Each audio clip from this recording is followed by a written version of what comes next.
je l'ai dit dès le début, si on peut considérer qu'il y a une légitimité à neutraliser des structures nucléaires en Iran compte tenu des objectifs qui sont les nôtres, il n'y a pas de cadre de légalité. Non.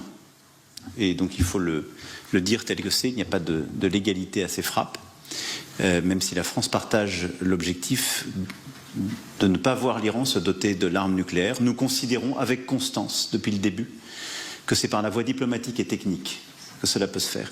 Et je le dis parce que j'entends beaucoup de commentateurs qui, au fond, vous renvoient à une forme d'inefficacité quand vous défendez la voie diplomatique sur ces sujets. Mais quand on a de la constance, on peut prétendre avoir de l'efficacité. Nous avons participé aux négociations en 2015 du traité dit JCPOA. La France, d'ailleurs, a contribué à le renforcer avec des mécanismes dont on parle beaucoup, qui sont encore sur la table, comme celui du snapback. Les États-Unis ont décidé de sortir du JCPOA 3 ans plus tard.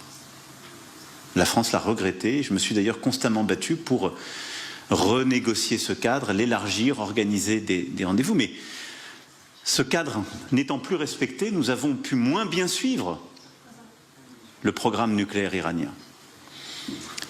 Et nous continuons de penser que c'est par, en effet, la négociation, le réengagement que nous pouvons l'obtenir. Qu'on aura des choix à faire et que je n'attise pas la haine quand je défends une mesure qui est plébiscitée par 71% des Français. Si je suis votre logique, la fonction publique, on devrait faire sauter le critère de nationalité dans la fonction publique.